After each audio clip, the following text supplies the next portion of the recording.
Good morning बच्चों। आज हम अध्याय 5 के महत्वपूर्ण कार्बनिक यौगिकों का अध्ययन करेंगे और इसके कुछ मुख्य बिंदु हैं, देख लीजिए। परिचय, इसमें हम कार्बनिक यौगिक के जो प्रकार हैं जिसमें हम मेथिल अल्कोहल को मुख्य रूप से आज पढ़ेंगे, इसके बनाने की विधि, इसके भौतिक गुण और उपयोग और रासायनिक गुणों का अध्ययन आज हम करेंगे। ये जो कार्बनिक यौगिक है आधुनिक आवर्त सारणी में हमारे 14th ग्रुप में 14वें ग्रुप में कार्बन को द्वितीय आवर्त में रखा गया है और ये जो कार्बन है अपने विशिष्ट गुणों के कारण न केवल रसायन जगत में बल्कि पूरी पृथ्वी पर अपना एक विशिष्ट स्थान रखता है और इसका ये जो गुण है यही इसके सबसे ज़्यादा यौगिकों के पाए जाने के कारण को बताता है कि कार्बन न केवल हाइड्रोजन के साथ अपितु आवर्त सारणी में पाए जाने वाले जो दूसरे तत्व हैं जैसे हैलोजन्स, ऑक्सीजन, नाइट्रोजन आदि के साथ भी शीघ्रता से बंधुता स्थापित कर लेता है और विभिन्न प्रकार के यौगिक बनाने की क्षमता रखता है। तो आज हम जो टॉपिक लिए हैं महत्वपूर्ण कार्बनिक यौगिक, तो इसमें सबसे पहले हमको ये जानना जरूरी है कि कार्बनिक यौगिक होता क्या है।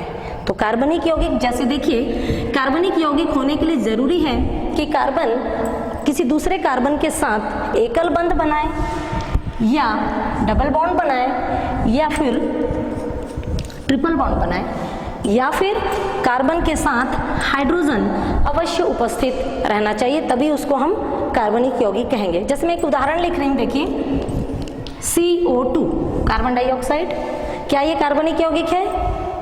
ये कार्बनिक यौगिक नहीं है। क्यों नहीं है? क्योंकि इसमें कार्बन के साथ कोई भी दूसरा कार्बन परमाणु भी नहीं है और न ही इसके साथ कोई हाइड्रोजन एटम है। तो अतः ये अकार्बनिक पदार्थ है और ये जितने हमने जो पहले उदाहरण लिखे हैं ये सभी कार्बनिक यौगिक बनाते हैं। तो ऐसे ही कार्बनिक यौगिकों के बारे में हम अभी अध्ययन करेंगे। तो सबसे पहले देखते हैं कि कार्बनिक यौगिक होता क्या है। कार्बनिक यौगिक, जैसे हम एक उदाहरण लेते हैं, ये है आपका कार्बोक्सिलिक अम्ल है, एसिटिक एसिड कहते हैं। ये कैसे बना, इसके लिए एक एग्जांपल लेते हैं। इसको कहते हैं मीथेन, CH4। अगर हम इसके एक हाइड्रोजन परमाणु को किसी दूसरे समूह के द्वारा प्रतिस्थापित कर दें, जैसे मान लीजिए हमने प्रतिस्थापित कर दिया इसको कार्बोक्सिलिक अम्ल के कार्बोक्सिलिक समूह के द्वारा, तो नया बनने वाला जो यौगिक है ये कहलाएगा एसिटिक अम्ल। तो ये जो नया कार्बनिक यौगिक बना है, पहले जो हमने कार्बनिक यौगिक लिया था मीथेन, इसके गुण सर्वथा भिन्न होते हैं नए बनने वाले यौगिक से। तो ऐसा क्यों हुआ? इसके गुणों में भिन्नता किस वजह से आई? इसका कारण है इसमें नया जो प्रविष्ट होने वाला जो समूह है क्रियात्मक समूह कहलाता है और ये क्रियात्मक समूह उस कार्बनिक पदार्थ के संपूर्ण गुणों को बदल देता है। जैसे कि ये जो मीथेन है ये संतृप्त हाइड्रोकार्बन है, जबकि ये जो एसिटिक अम्ल बना है ये एक अम्लीय गुण वाला पदार्थ है।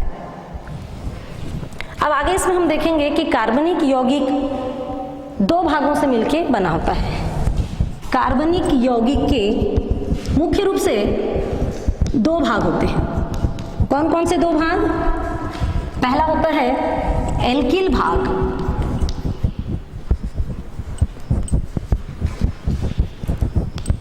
और दूसरा होता है इसमें क्रियात्मक समूह वाला भाग।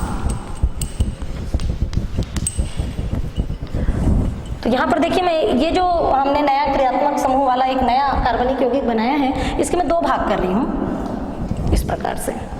तो ये जो एसिटिक अम्ल है, इसका ये जो पहला हिस्सा है ये कहलाता है एल्किल भाग और ये दूसरा हिस्सा कहलाता है क्रियात्मक समूह वाला हिस्सा।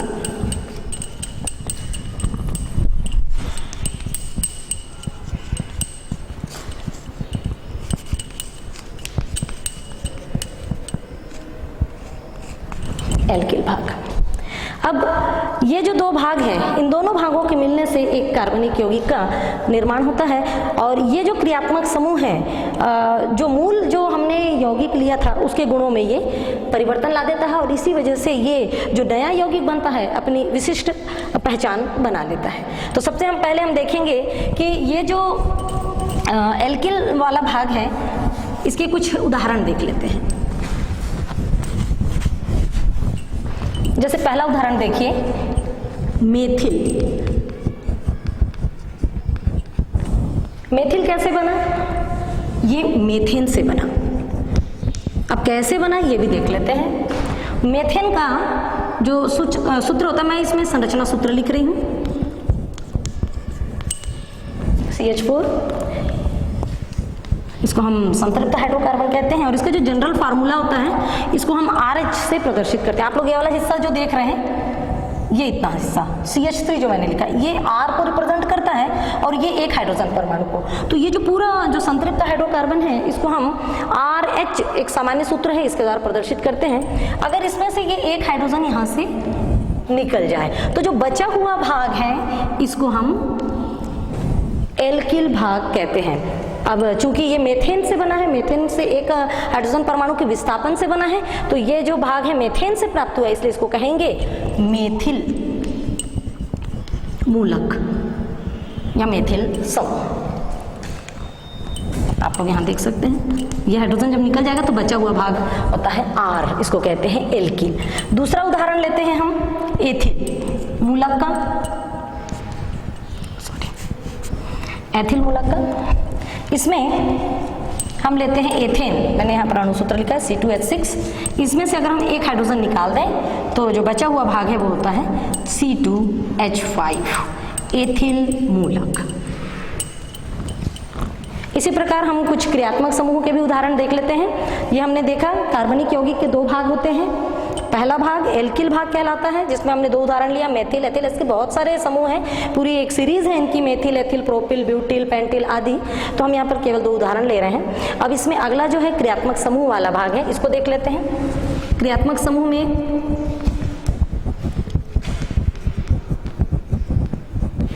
परमाणुओं के नाम देखिए।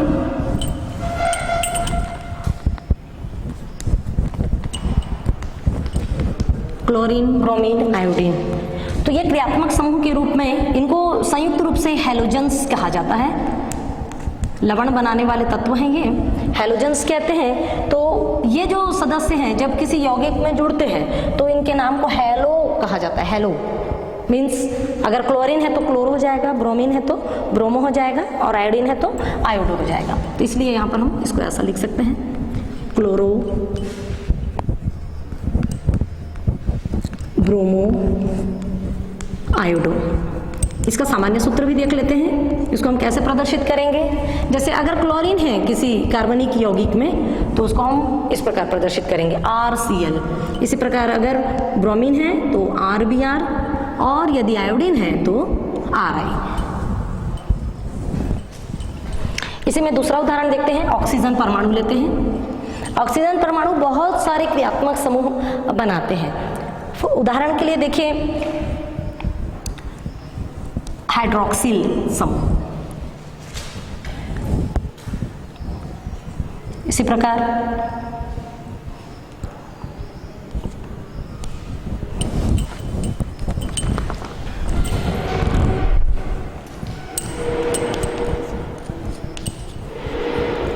एल्डिहाइडिक समूह, इसी में कीटोनिक समूह,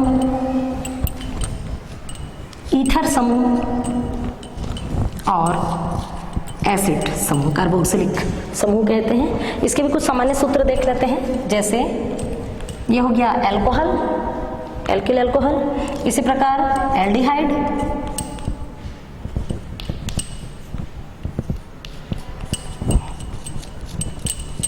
ये कीटोन और ये एसिड।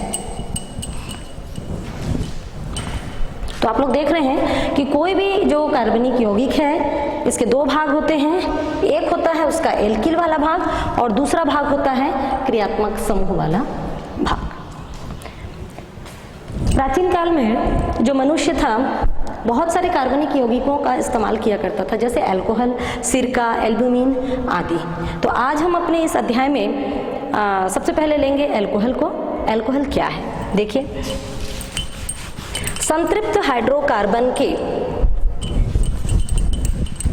एक या एक से अधिक हाइड्रोजन परमाणुओं को जब हाइड्रोक्सिल समूह के द्वारा प्रतिस्थापित कर दिया जाता है तो बनने वाला नया यौगिक अल्कोहल कहलाता है। इसको देख सकते हैं एक सामान्य सूत्र के द्वारा। ये लिया हमने संतृप्त हाइड्रोकार्बन, जो मैं अभी पहले बता चुकी हूँ आप लोगों को, RH। अब यदि हम इस एक हाइड्रोजन परमाणु को विस्थापित कर दें और इसकी जगह हाइड्रोक्सिल मूलक को प्रतिस्थापित कर दें तो बनने वाला यौगिक होगा अल्कोहल। अब हम R की जगह कोई यौगिक ले लेते हैं, जैसे मेथेन, एथेन, प्रोपेन आदि। तो जैसे हमने ये ले लिया मेथेन, अगर इस रूप में लिखना है तो आप इसको ऐसे भी लिख सकते हैं, CH3H, दोनों का मतलब एक ही है, CH4। यहाँ से एक हाइड्रोजन निकल जाए और इसकी जगह हाइड्रोक्सिल समूह प्रतिस्थापित हो जाए तो नया बनने वाला जो यौगिक है ये कहलाता है मेथिल अल्कोहल। ठीक है बच्चों, देखिए फिर से हमने लिया मेथेन, संतृप्त हाइड्रोकार्बन। इसका एक हाइड्रोजन यदि हाइड्रोक्सिल समूह के द्वारा प्रतिस्थापित हो जा रहा है, ये माइनस चिन्ह का मतलब हाइड्रोजन निकल रहा है और प्लस का मतलब है ये हाइड्रोक्सिल समूह उस पर जुड़ रहा है। प्रतिस्थापन अभिक्रिया है, प्रतिस्थापन के द्वारा ही जो कार्बनिक नए नए गुणों वाले कार्बनिक यौगिक बनते हैं। तो ये हाइड्रोक्सिल समूह प्रतिस्थापित हो जाता है और बन जाता है एक नए गुण वाला मेथिल अल्कोहल। अब इसके बाद हम देखेंगे इसके प्रकार में हाइड्रोक्सिल समूह की संख्या के आधार पर, ये हाइड्रोक्सिल समूह देख रहे हैं क्रियात्मक समूह है, इसकी संख्या के आधार पर अल्कोहल को 3 भागों में बांटा गया है। पहला है मोनोहाइड्रिक अल्कोहल।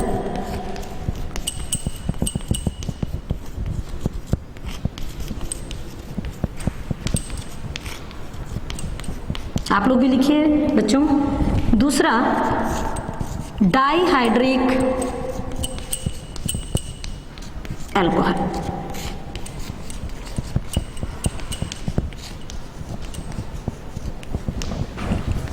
तीसरा होता है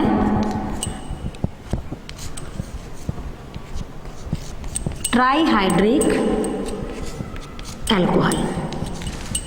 अब इसका मतलब समझ लेते हैं थोड़ा सा। मोनोहाइड्रिक अल्कोहल कहने का मतलब जिसमें हाइड्रोक्सिल समूह की संख्या 1 हो।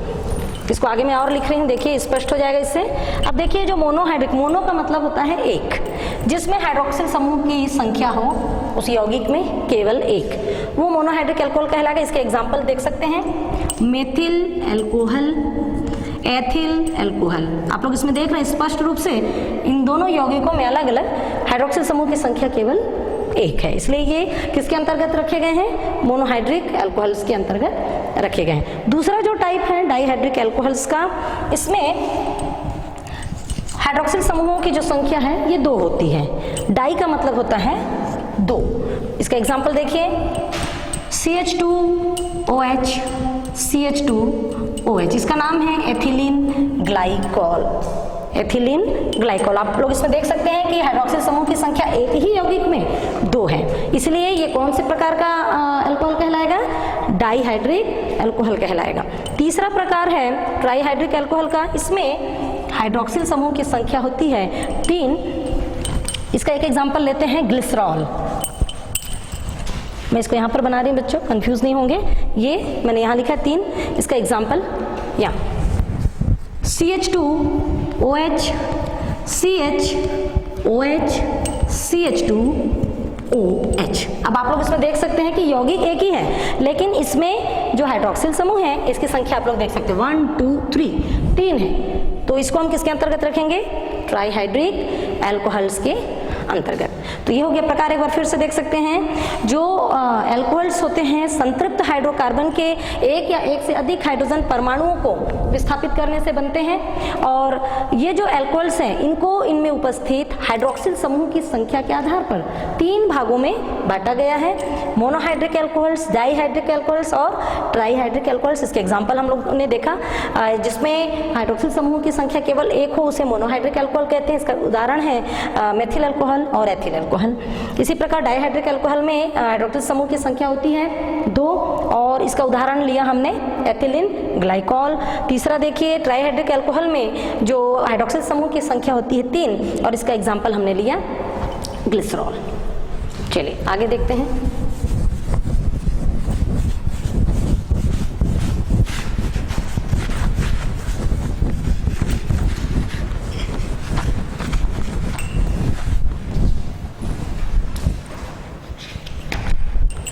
इसके बाद हम इसमें आपको जो अपने अध्याय में मुख्य रूप से मोनोहाइड्रिक एल्कोहल्स का अध्ययन करना है। तो इसके अंतर्गत हम देखेंगे मेथिल एल्कोहल, डाईहाइड्रिक एल्कोहल और ट्राईहाइड्रिक एल्कोहल का अध्ययन आप लोग उच्चतर कक्षाओं में करेंगे। आप लोग को अभी आपके जो कोर्स में है वो है मोनोहाइड्रिक एल्कोहल्स। तो इसमें हम पहला एल्कोहल ले रहे हैं मेथिल एल्कोहल। तो सबसे पहले देखते हैं इसका सूत्र, रासायनिक सूत्र।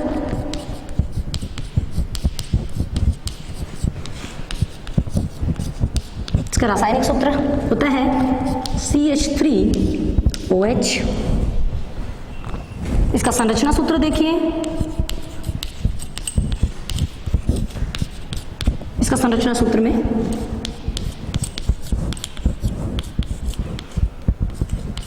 इसका संरचना सूत्र हो गया। इसका IUPAC नामकरण देखिए, ये वैज्ञानिक नामकरण की पद्धति है जिस इस नाम के द्वारा पूरे विश्व भर के वैज्ञानिक उस यौगिक को उस नाम से पहचानते हैं।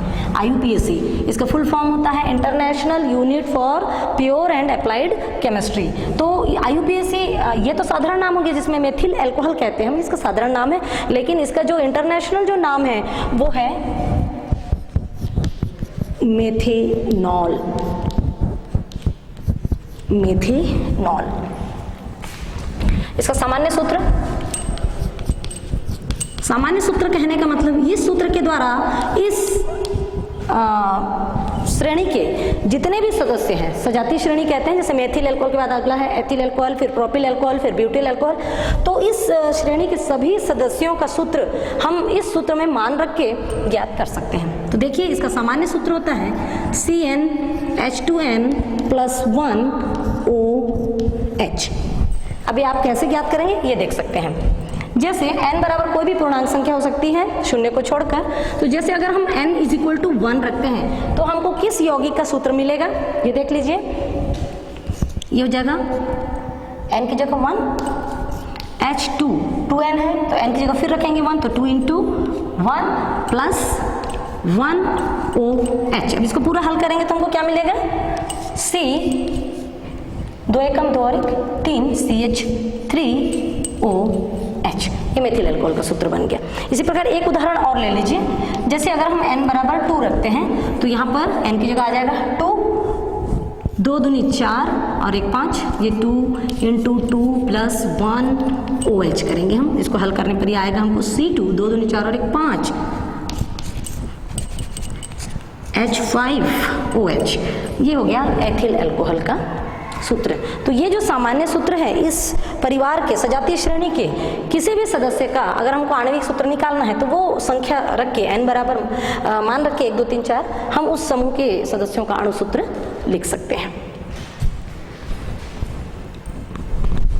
चलिए अब इसमें आगे हम देखेंगे इसकी बनाने की विधि। तो सबसे पहले देखेंगे हम प्रयोगशाला विधि।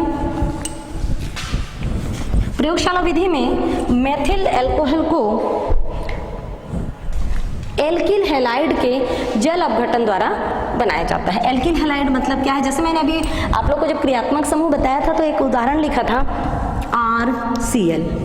ये एक सामान्य सूत्र, ये R की जगह हम कुछ भी रख सकते हैं, मेथिल रख सकते हैं, एथिल रख सकते हैं, प्रोपिल, ब्यूटिल, जो भी एल्किल सदस्य हम चाहते हैं, जैसा बनाना चाहते हैं एल्कोहल वो रख के उस प्रकार के हम कार्बनिक यौगिक का निर्माण कर सकते हैं। तो यहाँ पर हम ले रहे हैं एल्किल हैलाइड और लेते हैं कास्टिक क्षार, पोटेशियम हाइड्रोक्साइड कहते हैं इसको।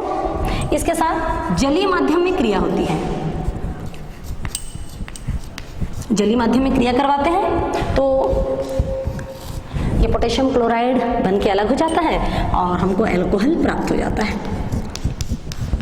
तो चलिए अब एक एग्जांपल ले लेते हैं। ये तो हमने एल्किल लिया था, एक सामान्य सूत्र। अब यहाँ पर पर्टिकुलर एक कार्बनिक पदार्थ लेके इसका निर्माण करते हैं। तो R की जगह हम ले लेते हैं CH3Br, methyl bromide plus caustic potash, जलीय माध्यम में अभिक्रिया करवाते हैं तो बनता है मेथिल अल्कोहल, जिसका IUPAC नाम है मेथेनॉल, और बन जाता है पोटेशियम ब्रोमाइड। देखिए बच्चों, मेथिल ब्रोमाइड का जलीय माध्यम में हमने कास्टिक पोटाश के द्वारा अभिक्रिया करवाने पर हमको मिलता है मेथिल अल्कोहल और पोटेशियम ब्रोमाइड। यह प्रयोगशाला विधि। अब प्रयोगशाला में हम किसी भी पदार्थ को जब बनाते हैं तो वो कम मात्रा में बनता है, तो इसको अधिक मात्रा में बनाने के लिए इसका औद्योगिक विधि के द्वारा उत्पादन किया जाता है। और औद्योगिक विधि द्वारा उत्पादन जब हम करते हैं मेथिल अल्कोहल का, तो इसके लिए हम लकड़ी का भंजक आसवन विधि का इस्तेमाल करते हैं। तो नेक्स्ट देखिए, औद्योगिक विधि। औद्योगिक विधि में हम लकड़ी का भंजक आसवन लोहे के रिटार्ट में, लोहे की एक गाड़ी होती है, रिटार्ट का मतलब एक लोहे का एक बक्सा होता है और उसमें लकड़ी के टुकड़ों को भर दिया जाता है और उस समय ताप होता है 350 डिग्री सेंटीग्रेड और इसमें वायु की अनुपस्थिति, जैसे हम कई अभिक्रिया कराते हैं वायु की उपस्थिति में, तो इसको हम करवाते हैं वायु की अनुपस्थिति में। इसके लिए वायु आवश्यक नहीं है इस अभिक्रिया के लिए। तो वायु की अनुपस्थिति में 350 डिग्री सेंटीग्रेड में जब लकड़ी का भंजक आसवन किया जाता है तो मेथिल अल्कोहल प्राप्त होता है। और इस क्रिया में हमको 4 प्रकार के पदार्थ मिलते हैं। ये कौन कौन से हैं देख लीजिए। सबसे पहला कास्ट गैसें, भंजक आसवन के बनने के बाद, भंजक आसवन होने के बाद हमको कुछ पदार्थ मिलते हैं, कास्ट गैसें। दूसरा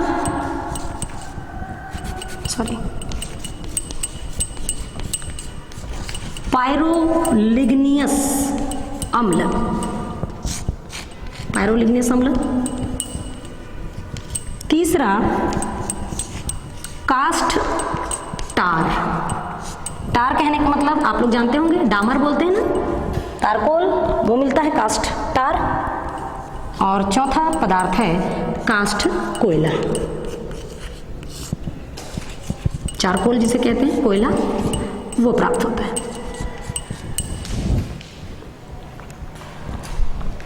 अब इसका डायग्राम देख लेते हैं, चित्र सभी बच्चे बनाएंगे अपनी अपनी कॉपियों में।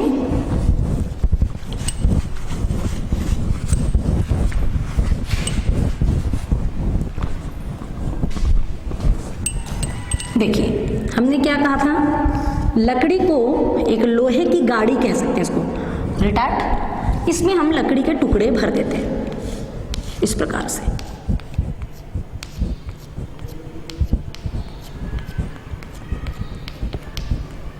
ये लकड़ी के टुकड़े भर देते हैं और इसको एक लोहे के कक्ष में इस प्रकार पैक कर देते हैं। ये जो लोहे का कक्ष है, फिर से एक बाहर भट्टी होती है,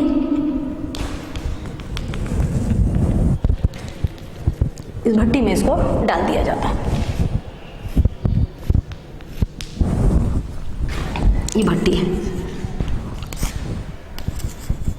जहां से ताप मिलता है और लकड़ी का भंजक आसवन होता है। ये है लकड़ी से भरी गाड़ी।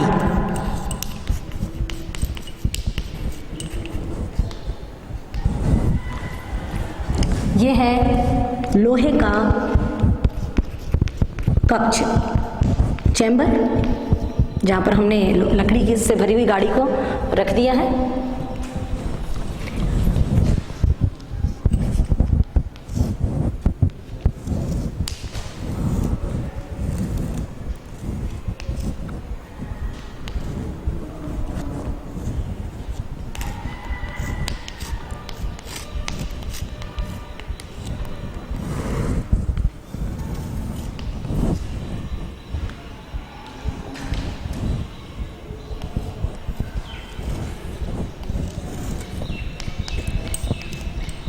ये देखिए यहाँ पर ये व्यर्थ गैसों के निकलने के लिए मार्ग बना होता है। व्यर्थ गैसें, जैसा कि आपने वहाँ देखा, मैंने 4 प्रकार के पदार्थ दिखाया है आप लोगों को।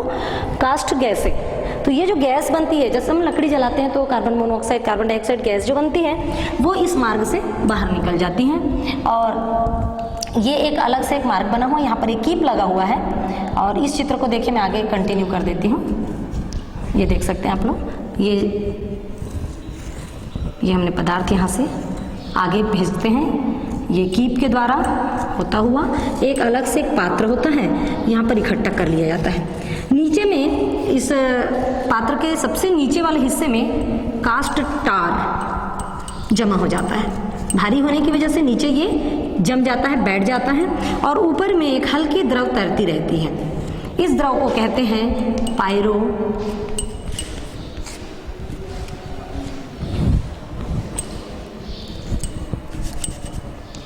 लिग्नियस, पायरोलिग्नियस अम्ल कहते हैं।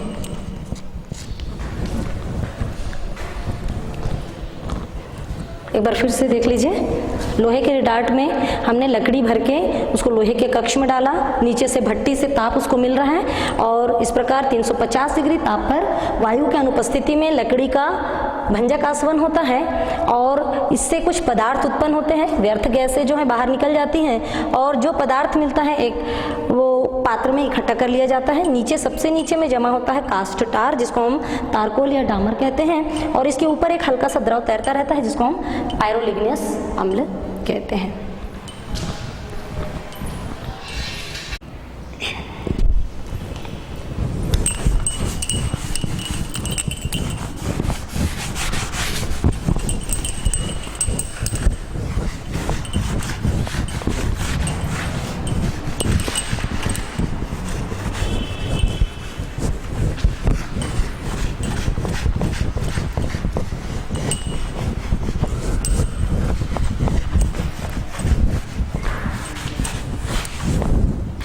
लकड़ी के भंजक आसवन के द्वारा हमको पायरोलिग्नियस अम्ल प्राप्त हुआ। अब ये जो पायरोलिग्नियस अम्ल है, ये कुछ पदार्थों का मिश्रण होता है।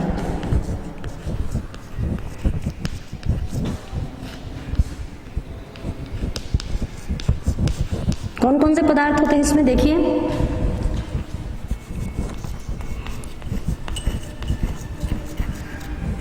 एसिटिक अम्ल, दूसरा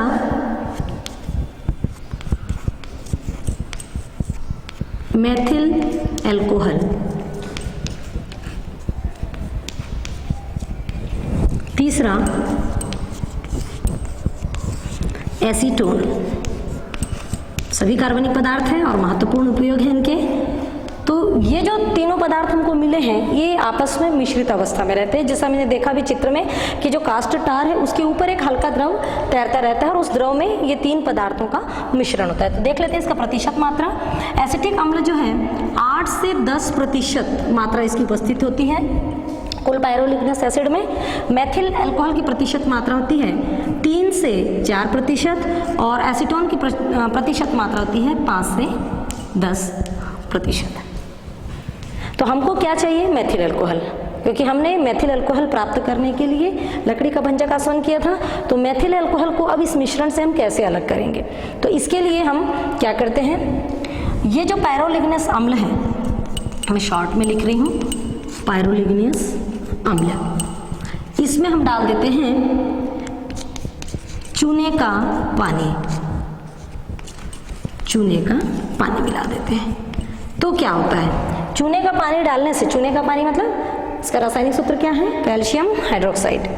तो इसमें जो एसिटिक अम्ल है ये चूने के पानी के साथ क्रिया कर लेता है। देखिए एसिटिक अम्ल का सूत्र, और इसमें हम डाल देते हैं चूने का पानी। तो ये बना लेता है कैल्शियम एसीटेट।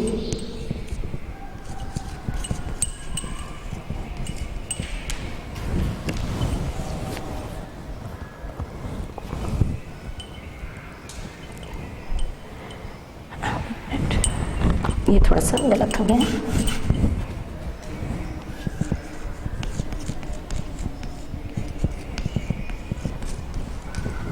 कैल्शियम एसीटेट बन जाता है और पानी बन जाएगा।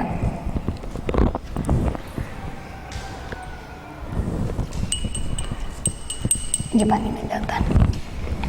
तो इस प्रकार ये जो मिश्रण है इसमें से एसिटिक एसिड कैसे अलग हो गया, चूने का पानी डालने पर कैल्शियम एसीटेट बनाकर ये अलग हो जाता है। अब बच जाते हैं दो पदार्थ, मेथिल अल्कोहल और एसीटोन। तो इसका हम क्या करते हैं, प्रभाजी आसवन करते हैं। प्रभाजी आसवन किसे कहते हैं? प्रभाजी आसवन का मतलब होता है जिसमें प्रभाजों में अलग अलग खंड में हम किसी पदार्थ का आसवन करते हैं और इसमें जो कम क्वथनांक वाला पदार्थ होता है वो पहले उबलता है, उसकी वाष्प पहले प्राप्त होती है, उसको हम फिर ठंडा करके शुद्ध अवस्था में प्राप्त कर लेते हैं और जिसका क्वथनांक अधिक होता है वो उसके बाद उबलता है। जैसे मेथिल अल्कोहल का क्वथनांक 64.7 डिग्री सेंटीग्रेड होता है तो ये पहले उबलता है। तो हमने दोनों पदार्थों का मिश्रण को प्रभाजों में भर देते हैं, उसके बाद उसको गर्म करते हैं उसके बॉइलिंग पॉइंट तक, तो वो ताप पर वो उबल के गैसीय अवस्था में आने लगता है। सबसे पहले कौन उबलता है? Methyl alcohol. तो इसकी वाष्प हमको पहले मिल जाती है और जो प्रभाजी आसवन जो फ्लास्क हमने लिया था उस फ्लास्क के नीचे पड़ा रह जाता है एसीटोन। तो इस प्रकार एसीटोन और मेथिल अल्कोहल दोनों एक दूसरे से अलग हो जाते हैं। तो हमने दो विधियां देखी मेथिल अल्कोहल बनाने की, एक तो प्रयोगशाला विधि जिसमें हमने एल्किल हैलाइड के जल अपघटन से बनाया था और दूसरा है लकड़ी के भंजक आसवन के द्वारा। अब हम देखेंगे इसके भौतिक गुण। भौतिक गुणों में जो मेथिल अल्कोहल है रंगहीन, इसके भौतिक गुणों में पहला देखिए,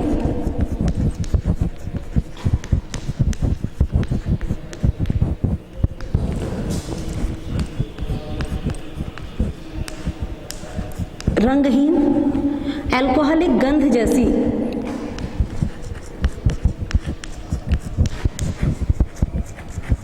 अल्कोहलिक गंध वाला द्रव है।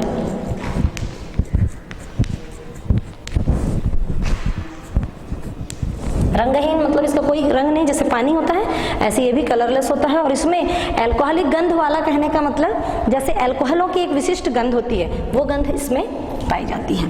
दूसरा इसका क्वथनांक, इसका क्वथनांक होता है 64.7 डिग्री सेंटीग्रेड। विषैला होता है, प्रकृति में जहरीला है, विषैला है।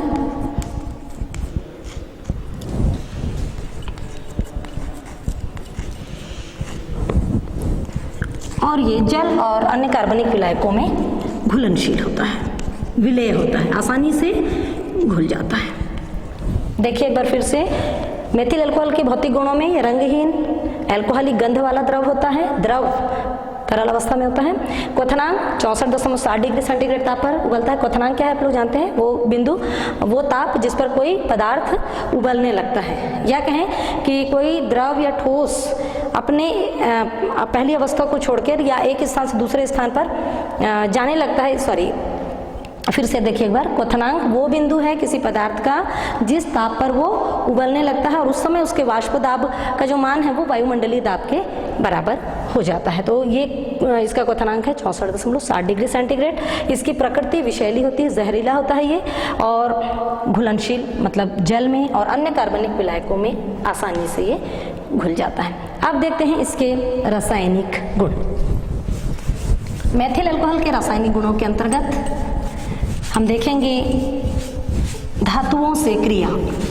तो पहला देखते हैं सोडियम धातु से क्रिया। सोडियम धातु के साथ क्रिया मेथिल अल्कोहल की।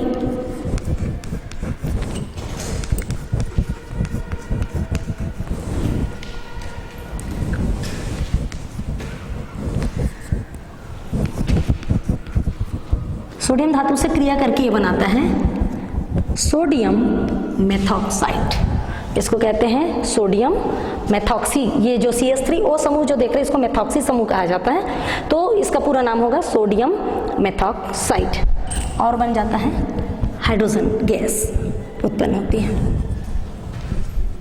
देख लीजिए, मेथिल अल्कोहल की हम सोडियम धातु के साथ कमरे के ताप पर अभिक्रिया करवाते हैं, मतलब इसको अलग से ताप देने की आवश्यकता नहीं। कमरे के ताप पर ही अगर हम अभिक्रिया कराएंगे तो तुरंत ही रिएक्ट कर जाता है, इसकी क्रिया हो जाती है और ये सोडियम मेथॉक्साइड बनाता है और हाइड्रोजन गैस उत्पन्न होती है। दूसरी अभिक्रिया देखें इसकी सल्फ्यूरिक अम्ल के साथ। मेथिल अल्कोहल की सल्फ्यूरिक अम्ल के साथ अभिक्रिया। इसमें हम लेते हैं सांद्र सल्फ्यूरिक अम्ल। यहाँ पर जो सल्फ्यूरिक अम्ल हमने लिया है ये निर्जलीकारक होता है और अभिक्रिया में जो जल उत्पन्न होता है अभिक्रिया के अंत में उस जल को ये सोख लेता है।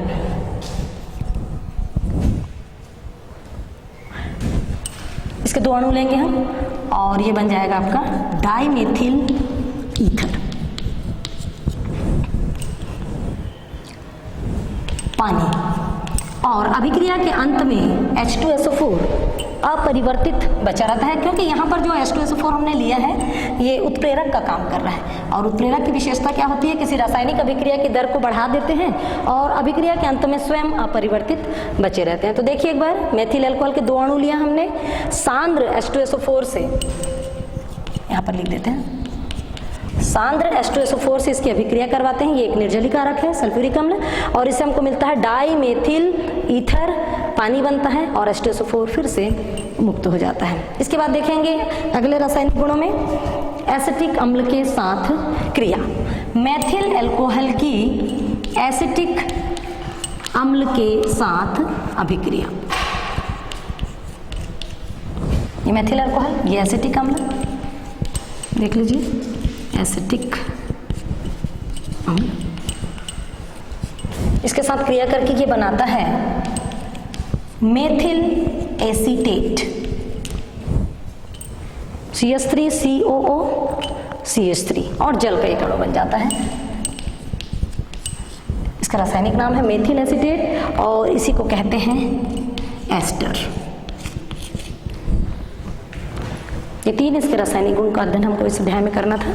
मेथिल अल्कोहल की सोडियम धातु से क्रिया में सोडियम मेथॉक्साइड बनता है कमरे के ताप पर और मेथिल अल्कोहल जब सांद्र सल्फ्यूरिक अम्ल के साथ क्रिया करता है तो डाइएथिल ईथर बनता है और मेथिल अल्कोहल की क्रिया जब एसिटिक एसिड से करवाई जाती है तो मेथिल एसीटेट बनता है या इसको हम एस्टर कहते हैं। इसके बाद देखेंगे इसके उपयोग में बहुत सारे उपयोग हैं मेथिल अल्कोहल के।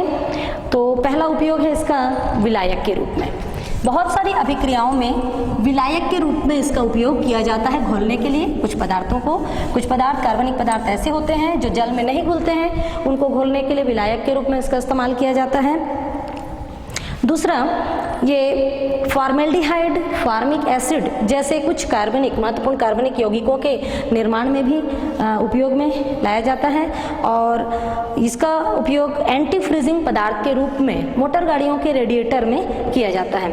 अब एंटी फ्रीजिंग पदार्थ के रूप में इसका जो उपयोग है ये ठंडे प्रदेशों के लिए, ठंडे प्रदेशों में जो गाड़ियों के रेडिएटर्स में जो पानी भरा होता है वो जम जाता है। अगर जम जाएगा रेडिएटर में भरा हुआ पानी तो गाड़ी आगे नहीं बढ़ेगी, तो इसके लिए क्या करते हैं, पानी के साथ में थोड़ा सा मेथिल अल्कोहल मिला दिया जाता है जिससे पानी का हिमांक गिर जाता है और जो पानी है वो जम नहीं पाता है। 0 डिग्री तापमान से भी नीचे तापमान पे भी वो जम नहीं पाता और इस प्रकार गाड़ी जो है चल पाती है। तो इसके उपयोग में फिर से एक बार देखिए, मेथिल अल्कोहल का उपयोग विलायक के रूप में, बहुत महत्वपूर्ण जो कार्बनिक यौगिक हैं जैसे फॉर्मिक एसिड, फॉर्मेल्डिहाइड आदि के निर्माण में, और एंटी फ्रीजिंग पदार्थ के रूप में रेडिएटर्स में इसका उपयोग किया जाता है। इसके बाद हम अगला अल्कोहल लेंगे एथिल अल्कोहल। इसी श्रेणी का दूसरा सदस्य है एथिल अल्कोहल। ये मैंने अणुसूत्र लिखा है एथिल अल्कोहल का। इसका रासायनिक नाम एथिल अल्कोहल है, यहाँ पर लिख दे रही हूँ मैं रासायनिक नाम।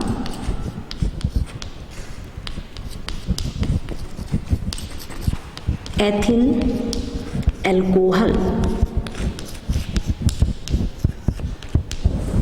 इसका IUPAC नाम देख लीजिए, जैसा हम मेथनॉल के लिए देखे थे मेथिल अल्कोहल के लिए। इसका नाम होता है एथेनॉल।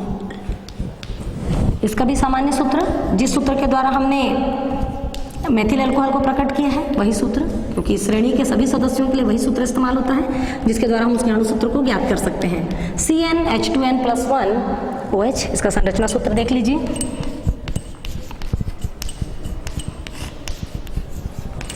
संरचना सूत्र एथिल अल्कोहल का, 2 कार्बन है इसमें और कितने हाइड्रोजन हैं, 5।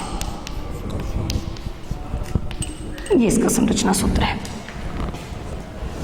रासायनिक नाम एथिल अल्कोहल, IUPAC नाम एथेनॉल, सामान्य सूत्र CnH2n+1 OH और संरचना सूत्र है इसका CH3CH2OH। Ethyl alcohol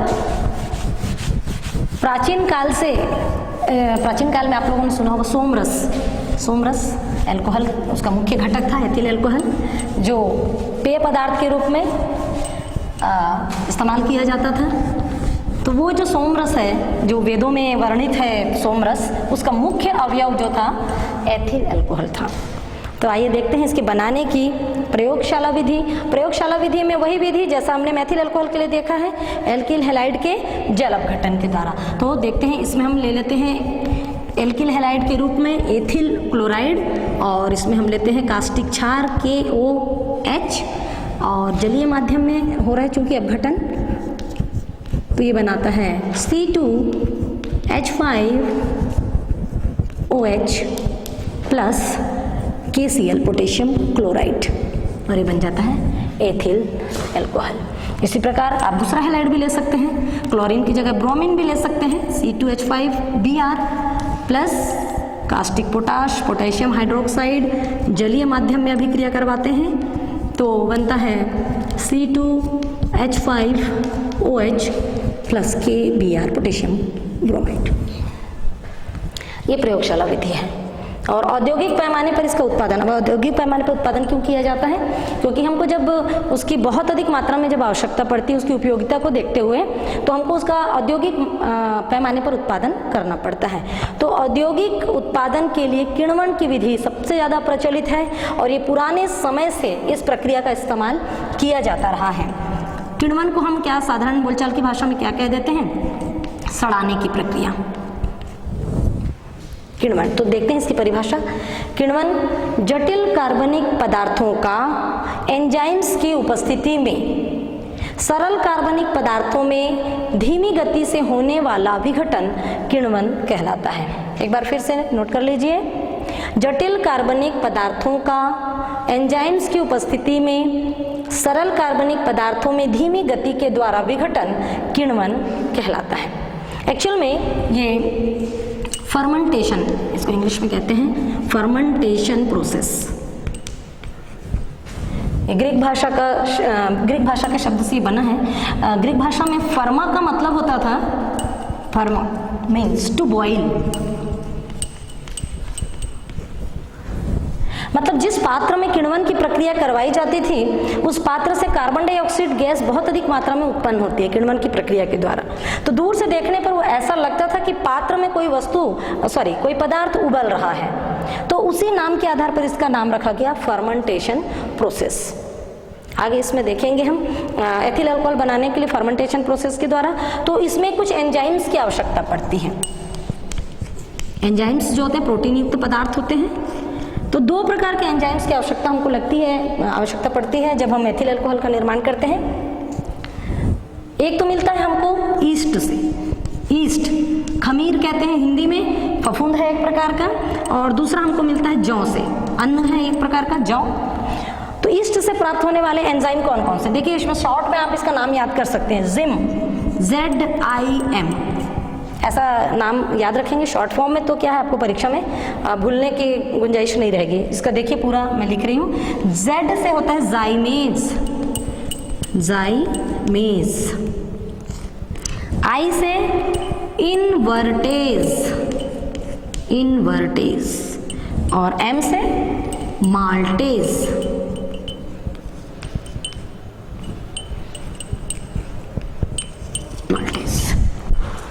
जाइमेज, invertase, maltase, ये तीन प्रकार के एंजाइम्स हमको किससे प्राप्त होते हैं? ईस्ट, खमीर की कोशिकाओं से प्राप्त होते हैं। ठीक है। दूसरा है जौ, अनाज है, इससे हमको मिलता है डायस्टेज एंजाइम,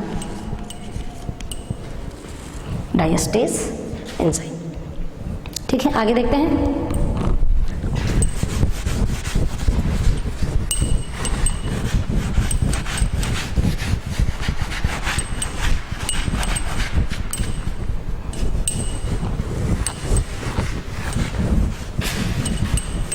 अब हमको एथिल अल्कोहल का निर्माण करना है तो इसके लिए हम दो प्रकार के पदार्थों से इसका निर्माण कर सकते हैं। वो दो प्रकार के पदार्थ कौन से हैं? एक तो है गन्ने का शीरा, और दूसरा है स्टार्च, स्टार्च युक्त पदार्थ। स्टार्च युक्त पदार्थ आप लोग जानते हैं, जैसे आलू है, चावल है, मक्का है, इसमें स्टार्च, चुकंदर, शकरकंद, इसमें स्टार्च भरपूर मात्रा में होता है। तो हम दोनों पदार्थों से एथिल अल्कोहल का निर्माण कर सकते हैं। तो हमको अपने अध्याय में पढ़ना है शीरे से एथिल अल्कोहल का निर्माण। ये देखते हैं, ये शीरा, जब हम फैक्ट्री में गन्ने से शक्कर बनाते हैं, शक्कर के क्रिस्टल जब पृथक कर लिए जाते हैं उस विलयन से, तो अंत में एक गाढ़ा पीले रंग का मटमैला सा एक द्रव बचता है। उस द्रव को क्या कहते हैं? शीरा कहते हैं। तो ये जो शीरा है, इससे हम एथिल अल्कोहल बना सकते हैं। तो इसके लिए कुछ शर्तें हैं, उन शर्तों के आधार पर ही हम शीरे से एथिल अल्कोहल का निर्माण कर सकते हैं। तो देखिए वो आवश्यक बातें क्या क्या हैं जिससे हम शीरे से एथिल अल्कोहल का निर्माण कर सकते हैं। पहला है तनुकरण। हमने शीरा लाया है, काफ़ी गाढ़ा रहता है, बहुत गाढ़ा रहता है ये, तो इसका तनुकरण आवश्यक हो जाता है। ये तनुकरण हम करते हैं 8 से 10% इसको हम तनु करते हैं। इसका मतलब क्या हुआ? जैसे 10 भाग हमने शीरा लिया है तो उसमें 90 भाग हम पानी मिलाएंगे, ठीक है? तो ये तनु हो जाता है। अब तनुकरण करने की आवश्यकता क्यों पड़ी? तनुकरण हम इसलिए करते हैं कि किण्वन की जो प्रक्रिया है केवल तनु माध्यम में ही अच्छे से संपन्न हो सकती है। दूसरा, शीरे का हमने क्या किया? तनुकरण किया। दूसरा, अब इसमें हम मिलाते हैं तनु सल्फ्यूर, सॉरी क्रम से चलते हैं। इसमें हम मिलाते हैं कुछ लवण, जैसे अमोनियम सल्फेट या फॉस्फेट, कोई भी लवण मिला सकते हैं। इस लवण को मिलाने के पीछे क्या कारण है?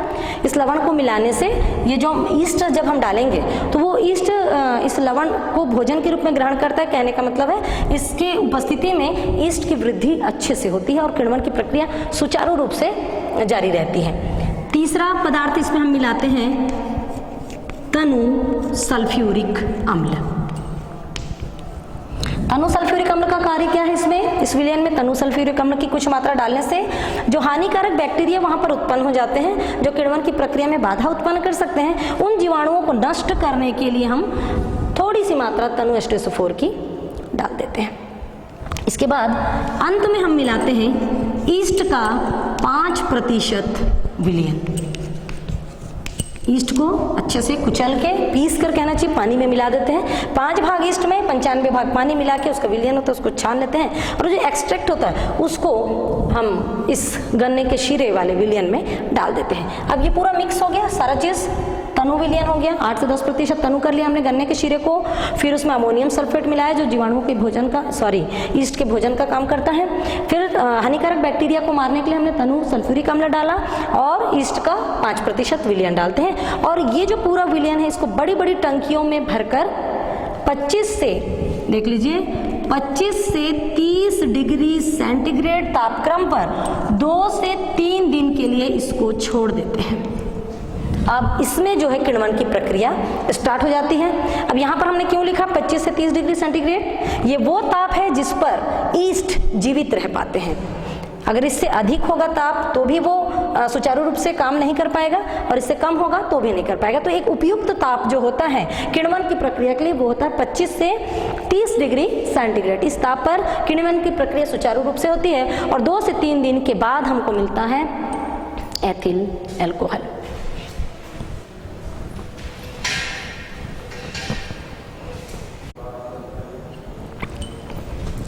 ये महत्वपूर्ण कार्बनिक यौगिकों के मुख्य बिंदुओं के अंतर्गत इसमें हमको एथिल अल्कोहल भी पढ़ना है। एथिल अल्कोहल,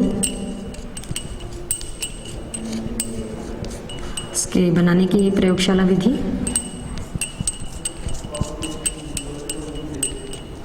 और किण्वन।